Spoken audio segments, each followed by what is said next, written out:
لله نحمده ونستعينه ونستغفره ونعوذ بالله من شرور أنفسنا ومن سيئات أعمالنا من يهده الله فلا مضل له ومن يضلل فلا هادي له ونشهد أن لا إله إلا الله وحده لا شريك له ونشهد أن سيدنا وحبيبنا ومولانا محمدا عبده ورسوله الذي أرسله بالحق بشيرا ونذيرا وداعيا إلى الله بإذنه وسراجا وقمرا منيرا فقد قال الله تعالى في كلامه المجيد والفرقانه الحميد أعوذ بالله من الشيطان الرجيم بسم الله الرحمن الرحيم ولله الأسماء الحسنى فادعوه بها وذروا الذين يلحدون في أسمائه سيجزون ما كانوا يعملون وقال رسول الله صلى الله عليه وسلم إن الله 99 أسماء من أحصاها دخل الجنة صدق الله العظيم وصدق رسوله النبي الكريم ونحن على ذلك لمن الشاهدين والشاكرين قالوا سبحانك لا علم لنا إلا ما علمتنا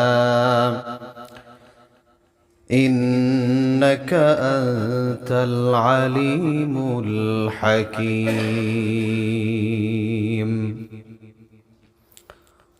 وقال تعالى في شان حبيبه ومحبوبه إن الله وملائكته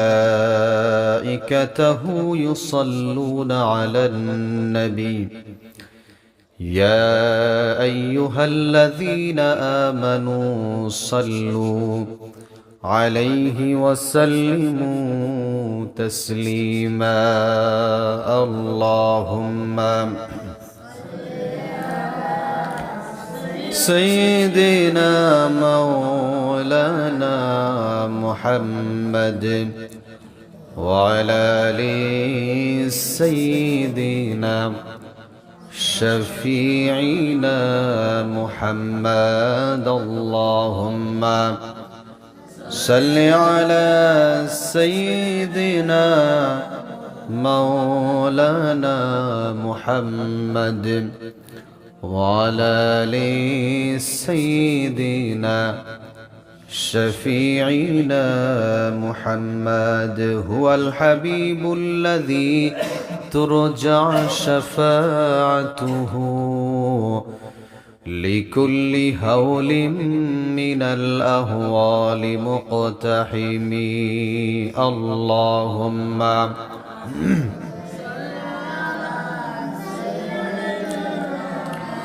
مولانا محمد وعلى آل سيدنا شفيعنا محمد بلغ العلا بكماله كشف الدجى بجماله حسنت جميع خصاله صلوا عليه وآله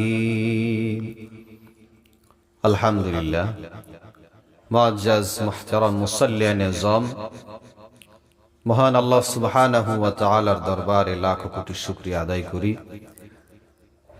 যিনি আমাদেরকে অত্যন্ত ভালোবেসে মহব্বত করে পবিত্র সালাতুল জুমাতে জুমার সালাত আদায়ের উদ্দেশ্যে মসজিদে সকলের আগে ভাগে আসার বসার তৌফিক দান করলেন। এই জন্য সেই মহান মনিবের দরবারে তারই শিখানো ভাষায় কালিমাতুশ শুকরিয়া আদায় করি, সকলেই পড়ি আলহামদুলিল্লাহ।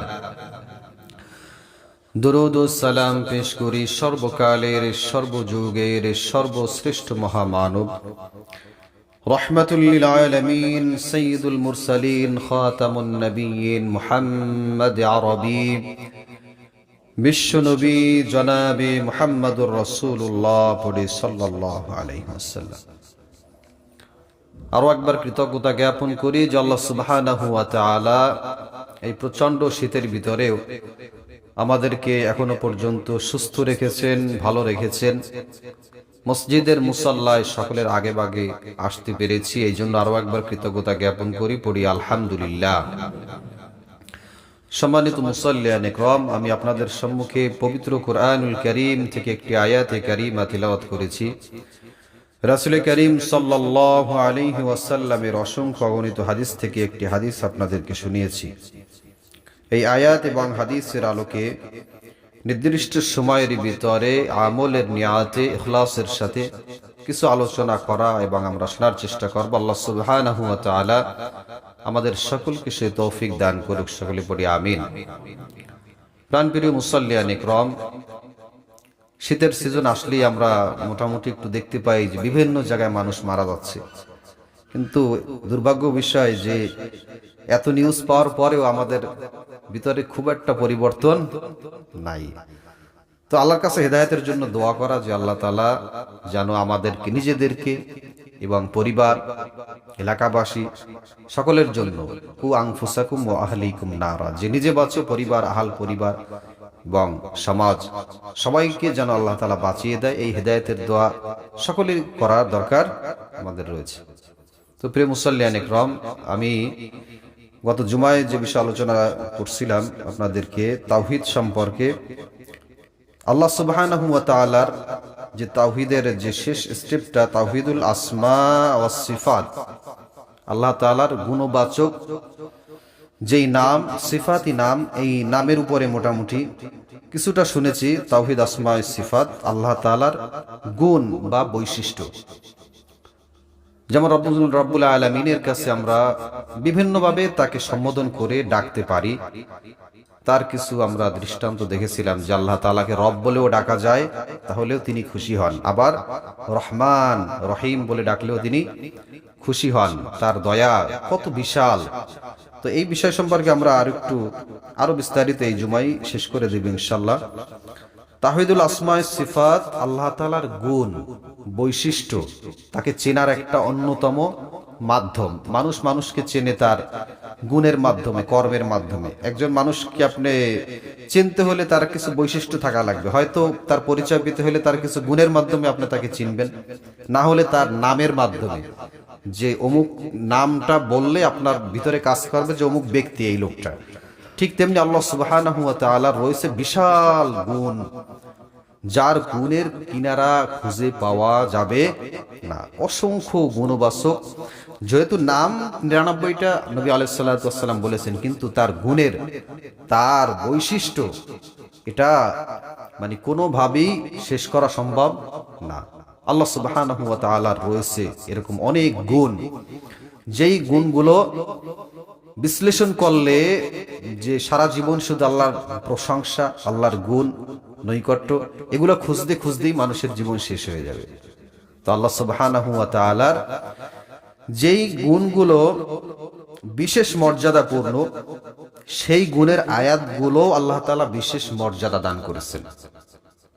যেমন এক সাহাবী নবী আলাইহিস সালাতু ওয়াস সালামকে বললেন, ইয়া রাসূলুল্লাহ, আপনি আল্লাহ সুবহানাহু ওয়া তাআলার একটু পরিচয়, তার একটু গুণ আমাদেরকে শুনান, তার একটু বৈশিষ্ট্য আমাদেরকে শুনান। নবী আলাইহিস সালাতু ওয়াস সালাম কে আল্লাহ সুবহানাহু ওয়া তাআলা সূরাতুল ইখলাস নাজিল করে জানিয়ে দিলেন যে, হে নবী, আপনি ইখলাস তেলাওয়াত করে তাদেরকে শুনিয়ে দেন, তাহলে আপনি আমার পরিচয়, আমার গুণ, আমি কে, এটা আপনি খুব সহজেই তাদেরকে বুঝিয়ে দিতে পারবেন।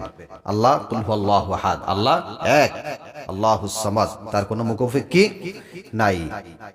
লাম ইয়ালিদ ওয়া লাম ইউলাদ, তিনি কাউকে জন্ম দেয় নাই, তাকেও কেউ জন্ম দেয় নাই।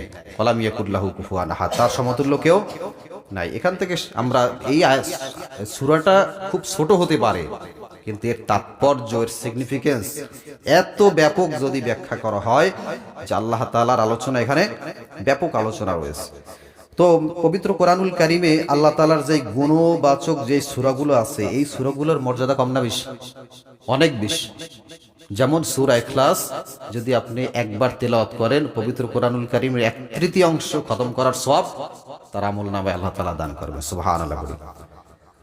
3 বার যদি সূরা ইখলাস আপনি তেলাওয়াত করেন, নবীজি বলেন ওই ব্যক্তির আমলনামায় যে নিয়াত করে তেলাওয়াত করবে সহি শুদ্ধভাবে, সুন্দরভাবে, ওই ব্যক্তির আমলনামায় আল্লাহ রাব্বুল আলামিন 1 খতম কোরআন তেলাওয়াতের সওয়াব দান করে দিবে। সুবহানাল্লাহ। কয়বার তেলাওয়াত? 3 বার। সূরা ইখলাস 3 বার যদি সুন্দরভাবে ইখলাসের সাথে নিয়াত করে তেলাওয়াত করা যায়, 1 খতম কোরআনের সওয়াব পাওয়া যায়। ঠিক তেমনি সূরা ইয়াসিনের ভিতরে আল্লাহর অনেক গুণবাচক বৈশিষ্ট্য রয়েছে, স্পেশাল, এগুলো আছে স্পেশাল। পবিত্র কোরআনুল কারীম তো পুরোটাই আল্লাহ তাআলার গুণ বৈশিষ্ট্য দিয়ে ভরপুর। তার ভিতরে স্পেশাল যেই সূরাগুলো আল্লাহ তাআলার গুণবাচক বৈশিষ্ট্য জ্ঞাপন করে, বৈশিষ্ট্য বহন করে, তার ভিতর অন্যতম এটা। এবং এরপরে আছে আয়াতুল কুরসি, যার ফজিলত অনেক অনেক বেশি। পবিত্র কোরআনুল কারীমের শ্রেষ্ঠ আয়াত বলা হয় আয়াতুল কুরসিকে। দুবুরা কুল্লু সালাতিন মাকতুবা, নবীজি বলেন যদি কোনো ব্যক্তি প্রত্যেক ফরজ নামাজের পরে তেলাওয়াত করতে পারে, লাম ইয়ামনাউ মিন দুখুলিল জান্নাতি ইল্লাল মাউত, ওই ব্যক্তি মৃত্যুর সাথে সাথে জান্নাতে চলে যাবে। সুবহানাল্লাহ। ওই ব্যক্তি জান্নাতে যাওয়ার জন্য বাধা থাকে শুধুমাত্র মৃত্যুবরণ করবে, সঙ্গে সঙ্গে ব্যক্তি জান্নাতি হয়ে যাবে। সুবহানাল্লাহ। এর এই বৈশিষ্ট্যটা আমরা কেন পেয়েছি? এখানে আল্লাহ তাআলার গুণবাচক বৈশিষ্ট্যগুলো বর্ণনা করেছে। যেমন আল্লাহ তাআলা লা তাখুযুহু সিনাতু ওয়ালা নাওম, তিনি ঘুমান না, তিনি তন্দ্রাও যায় না। একটা বৈশিষ্ট্য আমরা এখানে পাই কিনা আল্লাহর? এটা কি ছোট বৈশিষ্ট্য না বড়? অনেক বড় বৈশিষ্ট্য, যে আল্লাহ তাআলা আমাদের মতো না যে আমরা ঘুমিয়ে যাই, আমরা ক্লান্ত হয়ে যাই। যেমন হিন্দুরা বাইবেলে সম্ভবত এরকম একটা কোট করা হয়েছে যে আল্লাহ তাআলা 6 দিনে আসমান এবং জমিন বানিয়েছে, বানানোর পরে 7ম দিনে ক্লান্ত হয়ে গেছে, রবিবার দিন ঘুম দিয়েছে। নাউজুবিল্লাহ বলি। কিন্তু আল্লাহ তাআলা পবিত্র কোরআনুল কারীম আয়াতুল কুরসির ভিতরে বলেন লা তাখুযুহু সিনাতু ওয়ালা নাওম, ঘুম তন্দ্রা আমি আল্লাহ তাআলাকে স্পর্শ করতে পারে না। সুবহানাল্লাহ। একটা তো ঘুম যাওয়া, আর একটা তন্দ্রা। আপনার যে আমরা একটু জিমাই, যে আলোচনা শুনতে এসে অনেকে জিমাই না, এটাকে কি বলে? তন্দ্রা বলে। এটাকে ঘুম বলে না, এটাকে কি বলে? তন্দ্রা বলে। তো আল্লাহ তাআলা বলে যে আমাকে ঘুম তো দূরের কথা, আমাকে তন্দ্রা পর্যন্ত স্পর্শ করতে পারে না। তো এই আল্লাহ সুবহানাহু ওয়া তাআলার যে গুণবাচক যে আয়াতে কারিমেগুলা, এইগুলার প্রতি মহাব্বত, ভালোবাসাও মানুষকে জান্নাতে নিয়ে যাবে। একজন সাহাবী, তিনি সূরা ইখলাস বেশি বেশি তেলাওয়াত করত নামাজের ভিতরে। তো এই সাহাবীকে নবী আলাইহিস সালাতু ওয়াস সালাম বললেন যে তুমি বেশিরভাগ সময় আমি শুনেছি যে সূরা ইখলাস তুমি তেলাওয়াত করো, তুমি কি অন্য সূরা পারো না নাকি? মানে সূরা ইখলাস তুমি এত বেশি বেশি তেলাওয়াত করো নামাজের ভিতরে। তো এই সাহাবী খুব চমৎকার জবাব দিয়েছিল, ইয়া রাসূলুল্লাহ, সূরা ইখলাসকে আমি বড্ড ভালোবাসি, আমার ইখলাস তিলাওয়াত করতে খুব ভালো লাগে, আমি তৃপ্তি পাই ইয়া রাসূলুল্লাহ। নবীজি বললেন, তোমার ওই ইখলাসের প্রতি ভালোবাসায় তোমাকে জান্নাতে নিয়ে যাবে। সুবহানাল্লাহ। তাই জন্য আল্লাহ তাআলার যে গুণবাচক যে বৈশিষ্ট্যগুলো যে আয়াতের ভিতরে বেশি বেশি আছে, তার প্রতি ভালোবাসাটাও জান্নাতে যাওয়ার অন্যতম একটা মাধ্যম। আল্লাহ সুবহানাহু ওয়া তাআলা বলেন, ওয়ালিল্লাহিল আসমাউল হুসনা ফাদউহু বিহা ওয়াযারুল লাযীনা ইউলহিদুনা ফি আসমাইহি সায়ুজজাউনা মা কানু ইয়ামালুন। ওয়ালিল্লাহিল আসমাউল হুসনা ফাদউহু বিহা। আল্লাহ তাআলা বলেন যে আমার রয়েছে আসমাউল হুসনা ফাদউহু বিহা, সুন্দর সুন্দর অনেকগুলো নাম রয়েছে। ফাদউহু বিহা, এই নাম ধরে তোমরা আমাকে ডাকো। ওয়াযারুল লাযীনা ইউলহিদুনা ফি আসমাই, যারা এই নামগুলোর বিকৃতি ঘটায় তাদের থেকে তোমরা বিরত থাকো। নামের বিকৃতি আমাদের সমাজে আছে না নাই? আল্লাহ তাআলার নাম জানি না যে কুদ্দুস, আব্দুল কুদ্দুস বলতে হবে, আব্দুল খালেক বলতে হবে। এটা কার নাম? আল্লাহ সুবহানাহু ওয়া তাআলার নাম। তো নামের বিকৃতি এমন ভাবে ঘটায়, মালিক্কা, খালিক্কা, নাউজুবিল্লাহ, এইরকম বিকৃতি আমাদের সমাজে আছে না? আল্লাহ তাআলা বলেন যে নামের বিকৃতি ঘটাবে না, এবং যারা নামের বিকৃতি করবে তাদের থেকে তোমরা দূরে থাকবে, তাদেরকে বর্জন করবে। সূরা হুজুরাতের ভিতরে আছে যে কেউ যদি তোমাকে ব্যঙ্গ করে, তুমি সেরকম ব্যঙ্গ করো না। কারণ হলো, তুমি যদি ব্যঙ্গ করো, হয়তো তোমার চেয়ে সে ব্যক্তি উত্তম হতে পারে। উত্তম কে এটা জানে কে? আল্লাহ রাব্বুল আলামিন ভালো জানেন। আপনি আমার চেয়ে উত্তম হতে পারেন, এটা জানে কে? আল্লাহ সুবহানাহু ওয়া তাআলা জানেন। এই জন্য বলে যে কেউ কাউকে মন্দ নামে সম্বোধন পর্যন্ত করো না, সেখানে আল্লাহ সুবহানাহু ওয়া তাআলার নামের বিকৃতি ঘটানো হয়। এইখানে খুব সতর্ক থাকা, যে নামগুলো আল্লাহ সুবহানাহু ওয়া তাআলার স্পেশালি, সেই নামগুলোর ব্যাপারে খুবই সতর্ক থাকা, যে কোনোভাবে বিকৃতি না হয়ে যায়। আল্লাহ সুবহানাহু ওয়া তাআলার নাম ধরে ধরে ডাকা, গত সপ্তাহে বলতেছিলাম যে নাম ধরে ধরে যদি আপনি আল্লাহর কাছে চান, এটা পাওয়া অনেকটা সহজ হয়ে যায়। তো এই জন্য নাম ধরে ধরে ডাকা। এরপরে হলো আল্লাহ তাআলার নামের অনেক বৈশিষ্ট্য গুণাবলী, যেমন আল হাইয়্যু একটা আছে, যে তিনি জীবিত, চিরঞ্জীব, উজ্জীবিত। তিনি কোথায় কোন মানুষ কি অবস্থায় আছে আল্লাহ সুবহানাহু ওয়া তাআলা প্রত্যেকটা সেকেন্ড এটা তিনি উপলব্ধি করতে পারেন, তিনি তদারকি করেন, তিনি দেখেন কিনা? আল্লাহ সুবহানাহু ওয়া তাআলা আমাদের মতো ঘুমায় না। তিনি প্রত্যেকটা সেকেন্ড আমরা কি করতেছি, তার তো অসংখ্য ফেরেশতা আছে দেখভাল করার জন্য, দেখাশোনা করার জন্য, কিন্তু তারপরও তিনি বলেন যে আমি সবকিছু দেখি। ইন্নাল্লাহা সামিউন আলিম, ইন্নাল্লাহা সামিউন বাসির, যে আমি শুনি, আমি দেখি, তোমরা কি করো, সবকিছু সম্পর্কে আমি কি আছি, অবগত আছি। তো আল্লাহ সুবহানাহু ওয়া তাআলার একত্ব যে নাম, এই বজায় রাখা এবং মন্দ ধারণা এটাকে বয়কট করা, এই ব্যাপারে পবিত্র কোরআনুল কারীমে বেশ সতর্ক করা হয়েছে। আল্লাহ সুবহানাহু ওয়া তাআলা বলেন, ওয়ায়ুআযযিবাল মুনাফিকিনা ওয়াল মুনাফিকাতি ওয়াল মুশরিকিনা ওয়াল মুশরিকাতি যান্নিনা বিল্লাহি যান্নাস সাওম। মুশরিক পুরুষ এবং নারী এবং মুনাফিক পুরুষ এবং নারী যারা আল্লাহকে মন্দ নামে সম্বোধন করে, আল্লাহ তাআলা বলেন ওয়ালাহুম আযাবুন আযীম, তাদের জন্য রয়েছে জাহান্নামের শাস্তি। ওয়ালা আনাহুম, তাদের প্রতি আমি লানত দিই। ওয়ালাহুম আযাবুন আযীম, তাদেরকে তিনটা স্টেপ এখানে কথা বলছেন, যে এক নম্বর তাদের জন্য শাস্তি, দুই নম্বর ওয়ালা আনাহুম, তাদেরকে আমি লানত দিই, তিন নম্বরে বলছে যে তাদের জন্য আমি জাহান্নাম প্রস্তুত করে রেখেছি। কত ভয়ঙ্কর কথা, যে একবার আল্লাহ তাআলা বললেই কিন্তু হয়ে যায় যে আমি তাদেরকে শাস্তি দেব। শাস্তির কথা বলে লানত দেওয়ার কথা বলছে, এরপর বলছে তাদের জন্য আমি জাহান্নাম প্রস্তুত করে রেখেছি। তার মানে যারা ব্যঙ্গ করবে, এখানে এই আয়াত থেকে বোঝা যায় কি তাদের কি বলছে, ওয়াযিবাল মুনাফিকিন ওয়াল মুনাফিকাত ওয়াল মুশরিকিন ওয়াল মুশরিকাত, তারা মুনাফিক, মুশরিক, তাদের অন্তর্ভুক্ত হয়ে যায়। নাউজুবিল্লাহ। মানে চারটাখানি কথা না যে আপনি একজনের নাম পাইলেন আর ইচ্ছা মতো তাকে ডেকে দিলেন। আল্লাহ তাআলার যে গুণবাচক নামগুলো কেউ যদি রাখেও খুবই সতর্কতার সাথে রাখা, এবং মানুষদেরকে সতর্কতা অবলম্বন করতে বলা যে এই নামটা ভাই একটু ভালো করে ডাকো, যদি না পারো নামটা চেঞ্জ করে অন্য নাম রাখেন। এখন মানুষ শর্ট নাম রাখে বেশি, যাতে বিকৃতি না হয়। যারা করবে তাদেরকে ধরিয়ে দেওয়া, পারবো না ইনশাল্লাহ। এরপরে অনেক সময় কিতাবের ভিতরে আসছে যে নূতন নাম সম্বোধন করে আমরা অনেক সময় না বুঝি অনেক সময় করে ফেলি, অর্থই জানি না, কিন্তু নূতন নামে অনেক সময় বলে ফেলে যে আসলে সেটা আল্লাহর নাম নয়। যে কয়টা নবীজি শিখিয়েছেন আমাদেরকে, 99টা নাম আপনি গুগলে সার্চ দিলে পাবেন, ইউটিউবে সার্চ দিলে পাবেন, আপনি কিতাবের ভিতরে প্রথম দিকে পাবেন অথবা শেষ দিকে পাবেন, চাইলে অনেক জায়গা থেকে আপনি পড়ে নিতে পারবেন, জেনে নিতে পারবেন।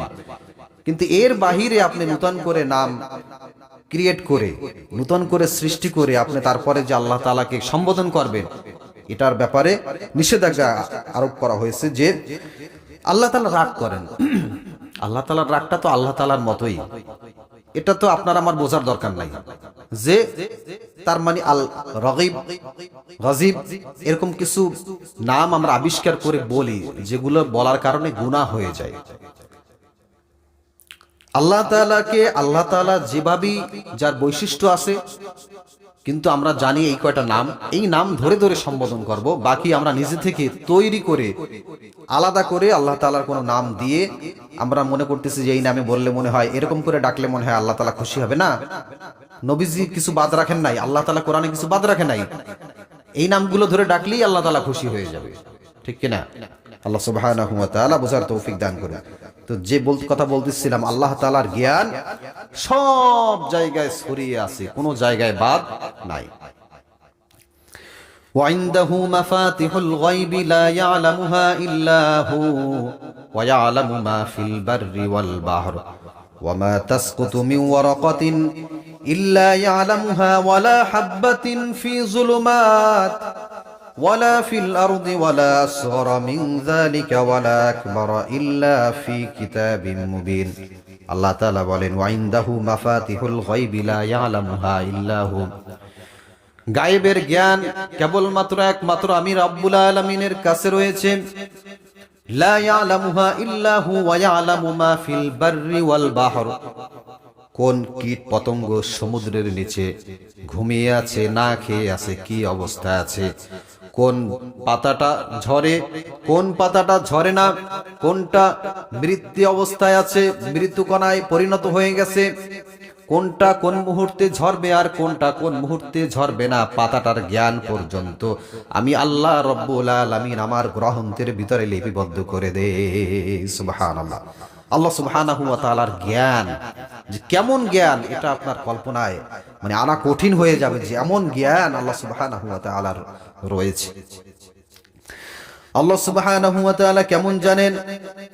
ইয়ালামু মা ফিস সামাওয়াতি ওয়াল আরদ, নবমণ্ডল ভূমণ্ডলে যা আছে, ইয়ালামু মা ফিস সামাওয়াতি ওয়াল আরদি ওয়া ইয়ালামু মা তুসিররুনা ওয়া মা তুলিনুন, নবমণ্ডল ভূমণ্ডলে যা কিছু রয়েছে, যা প্রকাশ্য রয়েছে, যা গোপন রয়েছে, সব কিছু সম্পর্কে আমি আল্লাহ রব্বুল আলামিন সবকিছুই জানি। সুবহানাল্লাহ। আল্লাহ রাব্বুল আলামিন বলেন যে নবমণ্ডল ভূমণ্ডলে যতগুলো স্তর রয়েছে সবগুলো স্তর সম্পর্কে এবং প্রকাশ্য গোপন, আমরা গোপনে গোপনে টেবিলের তল দিয়ে দিয়ে দিলাম ঘুষ, কেউ দেখে নাই, দেখছে কি? আল্লাহ সুবহানাহু ওয়া তাআলা দেখছে। রোজা রেখে ডুব দিয়ে পানি খাইলেন, কেউ তো দেখে নাই, দেখছে কি? আল্লাহ সুবহানাহু ওয়া তাআলা কিন্তু ঠিকই দেখছে। যেটা প্রকাশ্য, যেটা গোপন, সবকিছু কে জানে? আল্লাহ সুবহানাহু ওয়া তাআলা জানেন। এবার আসেন যে আল্লাহ সুবহানাহু ওয়া তাআলার রহিম বিষয়ে একটু কথা বলি, যে আল্লাহ তাআলার যে বিশেষ যেই গুণবাচক নাম রহমান এবং রহিম, রহমান এবং রহিমের যে এত গুণ আল্লাহ সুবহানাহু ওয়া তাআলা, নবীজি বলেন যে আল্লাহ সুবহানাহু ওয়া তাআলা রহমানের দয়া গোটা দুনিয়ার মাখলুকাতের জন্য, এই রহমতের দয়া আল্লাহ তাআলা ঢেলে দিয়েছেন। সুবহানাল্লাহ। যেই ব্যক্তি আল্লাহ সুবহানাহু ওয়া তাআলার ইবাদত করে আর যেই ব্যক্তি করে না, দুই ব্যক্তিকে দুই রকম চোখে দেখে নাকি? আল্লাহ তাআলা দুই রকম চোখে দেখে না। যেই ব্যক্তি আল্লাহর গোলামি করে ওই ব্যক্তিকে আল্লাহ তাআলা খেতে দেয়, আর যেই ব্যক্তিকে আল্লাহর গোলামি করে না তাকেও খেতে দেয়, সমানই খেতে দেয়। দুনিয়ার জিন্দেগিতে আমরা দেখি শত্রুকে কেউ ডাকে না, কিছু দেয় না, কিন্তু আল্লাহ সুবহানাহু ওয়া তাআলার রহমানের দয়া কেমন! যেই ব্যক্তি আল্লাহর শত্রু, আল্লাহকে গালি দেয়, নবীকে গালি দেয়, গালমন্দ করে, আল্লাহ সুবহানাহু ওয়া তাআলা বরংস তাদেরকে দুনিয়ার জিন্দেগিতে আরো বেশি বেশি করে ঢেলে দেয়, ঠিক কিনা? দুনিয়ায় আরো অনেক বেশি বেশি করে দিয়ে দেয়। আল্লাহ সুবহানাহু ওয়া তাআলার রহমানের দয়ায় তারা দুনিয়ায় শুধুমাত্র পাচ্ছে।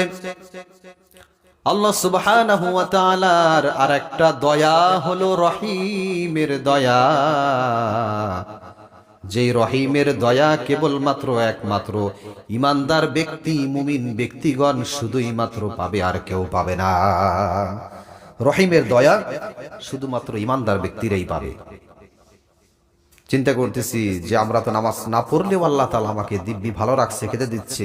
এটা কিসের দয়া? রহমানের দয়ায়। কিন্তু রহিমের দয়া কিন্তু একটা আছে, যে দয়াটা এখনো সিক্রেট আছে। সেই কঠিন মুহূর্তে কিয়ামতের ময়দানে বিচার দিবসের সময় আল্লাহ তাআলা সেই রহিমের দয়াটা কাজে লাগাবেন।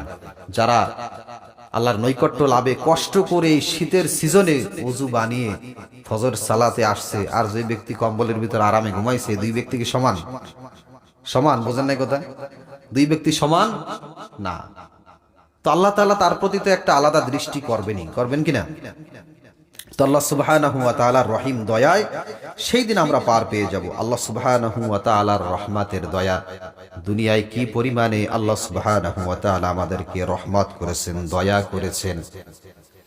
আল্লাহ সুবহানাহু ওয়া তাআলা বান্দাকে মাফ করতে চায়, কিন্তু বান্দা এটা কখনোই উপলব্ধি করতে পারে না। যদি উপলব্ধি করতে পারে, হেদায়েত পেয়ে যায়। আল্লাহ সুবহানাহু ওয়া তাআলা কৌশল অবলম্বন করে বান্দাকে মাফ করার জন্য। একজন ব্যক্তি ৯৯টা হত্যা করে একজন আল্লাহওয়ালা বুজুর্গ ব্যক্তির কাছে গিয়েছে, আমি ক্ষমা চাই, আল্লাহর কাছে মাফ চাই, আমার কি ক্ষমা হবে কিনা? ওই ব্যক্তি বলে, তুমি আল্লাহর দুশমন, ৯৯টা খুন করেছো, তোমার জন্য কোনো ক্ষমার রাস্তা নাই, তুমি চলে যাও, তোমার ক্ষমা হবে না। এই গুনাহগার গোলাম যেই আল্লাহর বুজুর্গ যেই ব্যক্তির কাছে গিয়েছিল, ওই ব্যক্তি যখন বলল তোমার কোনো ক্ষমা হবে না, সঙ্গে সঙ্গে তাকেও হত্যা করে দিয়েছে। এরপরে হাঁটতে লাগলো। একজন ব্যক্তি বলল, তুমি অমুক জায়গায় যদি যাও, সেখানে যাওয়ার পর তোমাকে ক্ষমার ব্যবস্থা করে দিতে পারে, কি করলে তুমি ক্ষমা পেয়ে যাবে। ওই ব্যক্তি ওদিকে হাঁটতে ছিল। হাঁটতে হাঁটতে যেতে যেতে পথিমধ্যে ওই গোলামের মৃত্যু হয়ে যায়। মৃত্যু হয়ে যাওয়ার সঙ্গে সঙ্গে সহিহ হাদিসের বর্ণনা, জান্নাত এবং জাহান্নামের ফেরেশতাদের ভিতরে গন্ডগোল শুরু হয়ে গেছে। জাহান্নামের ফেরেশতারা কয়, এই ব্যক্তি গুনাহগার, এই ব্যক্তিকে আমি জাহান্নামের ভিতরে নিয়ে যাব। আর জান্নাতের ফেরেশতারা বলে, না না না, এই ব্যক্তিকে জাহান্নামে নিতে পারবা না, এই ব্যক্তিকে আমরা জান্নাতে নিয়ে যেতে চাই। সুবহানাল্লাহ। এই হাদিসের শেষ অংশে আসছে, আল্লাহ সুবহানাহু ওয়া তাআলা ওই গোলাম যেদিকে ক্ষমার জন্য যাচ্ছিল সেই জমিনকে নির্দেশ দিয়েছে, যাও জমিন, তুমি যেদিকে ক্ষমার দিকে যাচ্ছিল সেদিকে একটু আগিয়ে যাও। আর ফেরেশতাদেরকে বলল, আমার ফেরেশতারা তোমরা জায়গা মেপে দেখো। ওই গোলাম যেদিকে ক্ষমার দিকে যাচ্ছিল ওই দিকের দূরত্ব কম না বেশি? যদি দূরত্ব কম হয়ে থাকে, তাকে ক্ষমা করে দিলাম, তাকে জান্নাতের ভিতরে ঢুকিয়ে দাও। সুবহানাল্লাহ। আল্লাহ রাব্বুল আলামিন ক্ষমা করার জন্য কৌশল অবলম্বন করেছেন এখানে, যে দূরত্ব কমিয়ে দিয়েছে। কারণ কি? জিনিসটা বুঝছেন? কারণ কি? ওই ব্যক্তির ইচ্ছা ছিল যে আল্লাহ পাকের ক্ষমা আমি চাই, আমি অনেক গুনাহগার, আমি অনেক পাপ করেছি, নাফরমান করেছি, যে আমি এখন চাই আল্লাহ তাআলা আমাকে ক্ষমা করে দিক, আমি আমার পাপের জন্য প্রায়শ্চিত্ত, আমারে যদি ক্ষমা করে দেয় আমি ভালো হয়ে যাব। কিন্তু এই চিন্তা থাকা যাবে না যে আল্লাহ তাআলা যদি আমারে এখন ক্ষমা করে দেয়, এখন ভালো হয়ে গেলাম, পরে আবার আমরা সেই দিব্যি পূর্বের অবস্থানে ফিরে আসব, তাহলে সেই তওবা কবুল হবে না। যদি এমনটা নিয়ত থাকে যে আমি যত গুনাহ করেছি পূর্বে, সামনে আমি পাক্কা ওয়াদা করতেছি আর জীবনে আমি আর সামনে গুনাহ করব না। কয়েকটা স্টেপ রয়েছে। গুনাহ করে থাকলে, কাউকে কষ্ট দিয়ে থাকলে তার কাছ থেকে মাফ চাওয়া। আল্লাহকে আপনি কষ্ট দিয়েছেন, আপনি আল্লাহর হুকুম পালন করেন নাই, আল্লাহ আপনাকে চাইলে মাফ করে দিতে পারেন। কারণ কি? রহমানুর রহিম, আল্লাহ সুবহানাহু ওয়া তাআলার দয়া। আল্লাহ সুবহানাহু ওয়া তাআলার দয়া কত? নবীজি বলেন আল্লাহ পাক রব্বুল আলামিন তার ক্ষমা দয়ার পরিমাণ এত বেশি, দয়াকে 100টা ভাগ করেছেন আর 99টা ভাগ রব্বুল আলামিন তার নিজের কাছে রেখে দিয়েছেন দয়ার পরিমাণ, আর একটা ভাগ দয়া রব্বুল আলামিন গোটা দুনিয়ার মানুষের ভিতরে ভাগ করে দিয়েছে। সুবহানাল্লাহ। শুধু মানুষ নয়, গোটা দুনিয়ার মাখলুকাতের ভিতরে 1% ভালোবাসা, মায়া, মোহাব্বত ভাগ করে দিয়েছেন। এক সাহাবী এসে বলতেছে, ইয়া রাসূলুল্লাহ, মা তার কোলের সন্তানকে যেই পরিমাণ মোহাব্বত করে, ভালোবাসে, রব্বুল আলামিন তার গোলামকে ওই পরিমাণে মোহাব্বত করে কিনা, ভালোবাসে কিনা ইয়া রাসূলুল্লাহ, আমার জানতে বড্ড মন চায়। আল্লাহর নবী সাল্লাল্লাহু আলাইহি ওয়াসাল্লাম সাহাবীকে বললেন, ও আমার সাহাবী, শুনে রাখো, মা তার কোলের সন্তানকে যেই পরিমাণ মোহাব্বত করে, ভালোবাসে, তার চেয়ে শত পরিমাণে বেশি আমার